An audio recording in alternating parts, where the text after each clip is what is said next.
Welcome back to my channel English grammar with Suryavanshi. हमने अपनी last video में present perfect tense के बारे में पढ़ा था। उनके रूल्स को हमने जाना था कि कैसे इनके रूल्स को लगा करके हम इस टेंस के वाक्य बनाते हैं, लेकिन वहाँ पर एग्जाम्पल्स बहुत कम थे, तो मैं उसी टेंस के सेंटेंसेस लेकर आपके सामने आ गया हूँ। तो हम आज प्रेजेंट परफेक्ट टेंस के कुछ एग्जाम्पल्स को डिस्कस करेंगे जो मैंने अपने बोर्ड पे पीछे लिख लिए हैं। तो चलिए करते हैं शुरू। जैसा कि आप देख सकते हैं, यहाँ पे लिखा है examples of present perfect tense, और सारे एग्जाम्पल्स मैंने लिख लिए हैं जिनमें आपको समस्या आ सकती है या नहीं भी आ सकती, लेकिन लिख लिए हैं मैंने सारे एग्जाम्पल्स आपको समझाने के लिए। तो चलिए शुरू करते हैं पहले एग्जाम्पल से, समय को खराब करे बिना। मेरी पुत्री सब सेब खा गई है। मेरी पुत्री सब सेब खा गई है।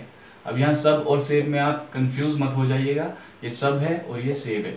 सब सेब मतलब सारे के सारे सेब वो खा गई है। इसको कैसे बनाएंगे? सबसे पहले सब्जेक्ट क्या है? मेरी पुत्री, यानी माय डॉटर। पुत्री को, बेटी को हम बोलते हैं डॉटर, माय डॉटर। अब माय डॉटर एक वचन है तो हैज या हैव में से क्या लगेगा? हैज लगेगा। So my daughter has, third form verb की लगेगी, ईट की थर्ड फॉर्म होती है eaten. My daughter has eaten, और ऑब्जेक्ट बचा है हमारे पास ऑल द एप्पल्स। ऑल मतलब सब, और एप्पल्स है तो उससे पहले हम द लगाते हैं। So my daughter has eaten all the apples, ये इसका सेंटेंस का कन्वर्सेशन है। अब आगे बढ़ते हैं। रेलगाड़ी पहले ही निकल चुकी है। रेलगाड़ी पहले ही निकल चुकी है, तो रेलगाड़ी को हम क्या बोलते हैं? The train. रेलगाड़ी हमारे पास यहाँ सब्जेक्ट है। द ट्रेन, ट्रेन एक वचन में गिनी जाती है। द ट्रेन हैज, एक वचन के लिए हैज। द ट्रेन हैज, पहले ही मतलब ऑलरेडी, ऑलरेडी निकल चुकी है। निकलना मतलब लीव, और लीव की थर्ड फॉर्म होती है left. The train has already left, ये लगाएंगे हम। ऑलरेडी, समटाइम्स, यूजुअली, इनके बारे में मैंने आपको पहले बताया था कि हम इनकी कहाँ पर यूज कर सकते हैं, वर्ब से पहले कर सकते हैं या नहीं कर सकते, वो मैंने आपको सब बताया था। बढ़ते हैं अपने अगले एग्जाम्पल की तरफ। क्या तुमने द अरबियन नाइट पढ़ी है? क्या तुमने द अरबियन नाइट पढ़ी है? द अरबियन नाइट कुछ भी हो सकती है, एक पुस्तक हो सकती है, एक कोई नोवेल हो सकती है। ऐसा कोई पुस्तक हो या नोवेल हो या कोई काव्य, अलग तरीके से कोई चीज होती है जो रिटन हो, उसको हम बोल सकते हैं। तो एक नोवेल का नाम ऐसे द अरबियन नाइट है। क्या तुमने द अरबियन नाइट पढ़ी है? तो ये एक क्वेश्चन वर्ड वाला सेंटेंस है, ये एक इंटेरोगेटिव सेंटेंस है। तो इसे कैसे बनाएंगे? तो हमें पता है कि हम हैज और हैव को शुरू में ले लेते हैं, यानी हेल्पिंग वर्ब। तो हम देखेंगे सब्जेक्ट के अकॉर्डिंग। सब्जेक्ट यहाँ पर है तुमने, तो तुमने का मतलब यू है, तो यू के साथ हैव लगता है। सो हेल्पिंग वर्ब हैव, यू। अब क्रिया क्या हो रही है? पढ़ने की। पढ़ने की होती है third form read. So have you read, क्या पढ़ी है? The Arabian night, the Arabian night. English में थोड़ा अलग बोला जाता है, द अरेबियन नाइट। चलिए बढ़ते हैं अपने अगले एग्जाम्पल की ओर। नंबर 4, हमने किसको देखा है? हमने किसको देखा है, ये एक सवाल है, इंटेरोगेटिव सेंटेंस है। सो सबसे पहले हम देखेंगे किसको, क्योंकि हमारे पास यही WH फैमिली से है। तो WH फैमिली से है किसको? whom। किसको के लिए हम यूज करते हैं? whom। अब हम लगाएंगे अपनी हेल्पिंग वर्ब whom have। अब हम के लिए वी यूज करते हैं, तो सब्जेक्ट हमारा वी हुआ, whom have we। देखने की थर्ड फॉर्म, सी की थर्ड फॉर्म होती है seen, तो यहाँ पर हम करेंगे seen। whom have we seen, simple है। फिर 5वें सेंटेंस की ओर बढ़ते हैं। उसने अपनी उंगली काट ली है, यानी कोई व्यक्ति है, कोई लड़का है, कोई लड़की है, उसने अपनी उंगली काट ली है। अब इसके दो मीनिंग हो सकते हैं, या तो उसने खुद ही अपनी उंगली काट ली दांतों से, या किसी चाकू से, या किसी अलग तरीके से काट लिए। तो हम कैसे यूज करेंगे? यहाँ पर उसने अपनी उंगली काट ली है को सबसे पहले है कौन सब्जेक्ट? यहाँ पर सब्जेक्ट यहाँ पर है ही, वह। अब ही के लिए हम हैज यूज करेंगे क्योंकि एक वचन है, ही हैज। अब क्रिया क्या आ रही है? काटने की। ही हैज कट, कट की थर्ड फॉर्म कट ही होती है। ही हैज कट, क्या काट लिया? अपनी उंगली। अपनी, ही के लिए हिज यूज करते हैं, इसलिए he has cut his finger. He has cut his finger. अब अगर खुद दांत से काटी होती तो हम करते हैं he has bitten. He has बिटन और बाइटन हिज फिंगर, ऐसे कर सकते थे हम। चलिए अगले सेंटेंस की ओर बढ़ते हैं। मैं खाना खा चुका हूँ। मैं खाना खा चुका हूँ आमतौर पर बहुत यूज होता है। तो मैं यहाँ पर सब्जेक्ट है आई के साथ हैव लगता है, हैव खाना खा चुका हूँ, खाना खाने की क्रिया बोलते हैं ईट, ईट की third form eaten, I have eaten the food, क्या खा चुका हूँ, खाना, द फूड।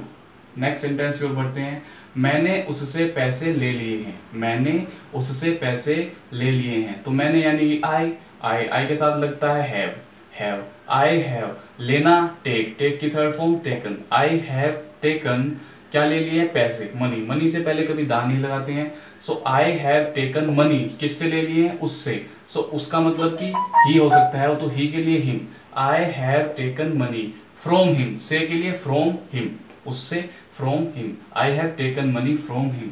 बढ़ते हैं अगले एग्जाम्पल की ओर, मैं यह सब सीख चुका हूँ, मैं यह सब सीख चुका हूँ, कौन सीख चुका है, मैं, तो ये सब्जेक्ट है आई के साथ लगेगा हैव, आई हैव।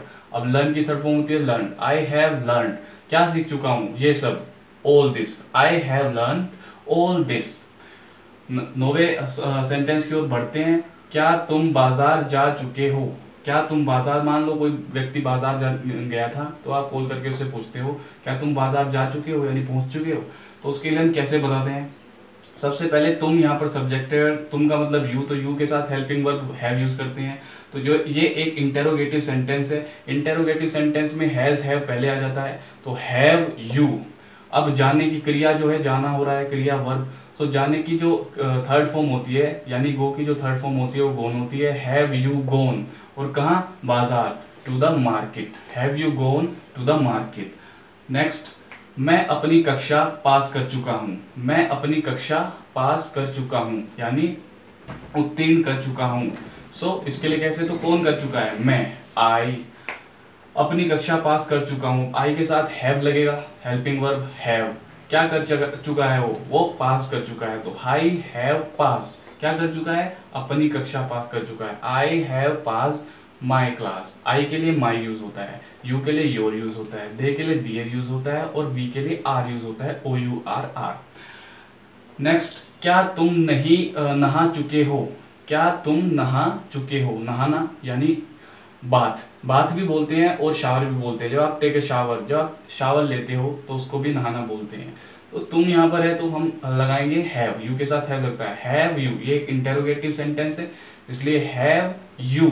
अब थर्ड फॉर्म लगेगी, तो टू टेक की थर्ड फॉर्म होती है taken, so have you taken a shower, जब भी आप शावर यूज करो तो उससे पहले आपको डिटरमाइनर ए लगाना होता है, have you taken a shower, have you taken a shower. Okay, next, Rohan खाना खाने के लिए ऊपर आ चुका है, रोहन खाना खाने के लिए ऊपर आ चुका है।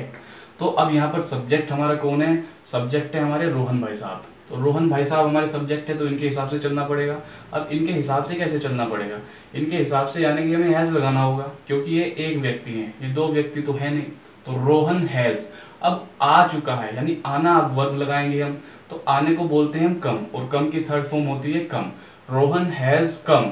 अब ऊपर, अब आप दो तरीके से इसको लिख सकते हैं, अप भी लिख सकते हैं खाली, Rohan has come to eat, come up to eat, और आप ऐसे भी लिख सकते हो, Rohan has come upstair to eat, upstair भी बोला जाता है, दोनों तरीके से आप लिख सकते हैं। तो Rohan has come upstair to eat, यानी वो खाना खाने के लिए रोहन ऊपर आ चुका है। तो चलिए बढ़ते हैं अपने अगले सेंटेंसेस की ओर, जो कि आपको काफी प्रॉब्लम में डाल सकते हैं, तो मैं आपको वो समझा देता हूँ। तो मैंने एक नोट यहाँ पर लिखा है, प्रेजेंट परफेक्ट टेंस के साथ पास्ट टाइम एक्सप्रेसिंग वर्ड्स जैसे last year, last week, last month, yesterday, the other day, ago, ये कुछ ऐसे वर्ड्स हैं, अगर ये प्रेजेंट परफेक्ट टेंस में आते हैं, यानी इनके सेंटेंसेस में, वाक्यों में आते हैं, जो पास्ट के टाइम को एक्सप्रेस करते हो, जो पुराने बीते हुए समय को एक्सप्रेस करते हो, व्यक्त करते हो, तो आपको इन सेंटेंसेस को प्रेजेंट परफेक्ट टेंस में ना बना के पास्ट इंडेफिनिट टेंस यानी सिंपल पास्ट टेंस में बनाना है।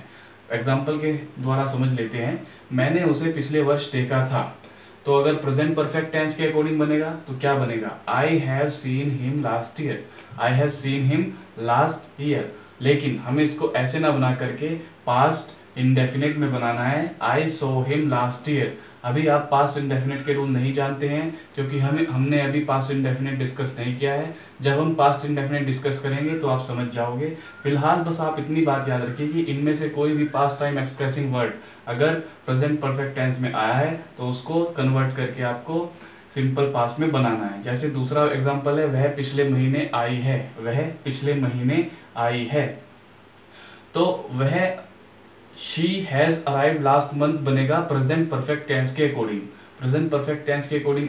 लेकिन आपको इसको बनाना है पास्ट इंडेफिनिट टेंस के according. She arrived last month. She वह है, वह यानी कि सब्जेक्ट, आई है, आने का मतलब होता है आना, अराइव। उससे पहले हमें लगानी हेल्पिंग वर्ब, शी के साथ हैज लगती, तो she has arrived third form verb की फर्स्ट फॉर्म में, लास्ट मंथ यानी कि आखिरी महीने। लेकिन ऐसे नहीं बनेगा शी अराइव्ड लास्ट मंथ, इस तरह से बनेगा क्योंकि ये पास्ट टाइम एक्सप्रेसिंग वर्ड्स हैं जो प्रेजेंट परफेक्ट टेंस में यूज नहीं होते हैं। तो दोस्तों ये थे कुछ ऐसे सेंटेंस जो आपको परेशानी में डाल सकते थे, जिनको बनाने में शायद आप कोई ना कोई मिस्टेक कर सकते थे, लेकिन अब आप कोई मिस्टेक नहीं करोगे क्योंकि आप जान चुके हो कि कोई भी पास्ट टाइम एक्सप्रेसिंग वर्ड है जैसे last year, last month, yesterday kind कुछ भी है तो आपको उसे सिंपल पास्ट में बनाना है। तो हम आज अपनी वीडियो में इतना ही रखते हैं, मिलते हैं अपनी नेक्स्ट वीडियो में।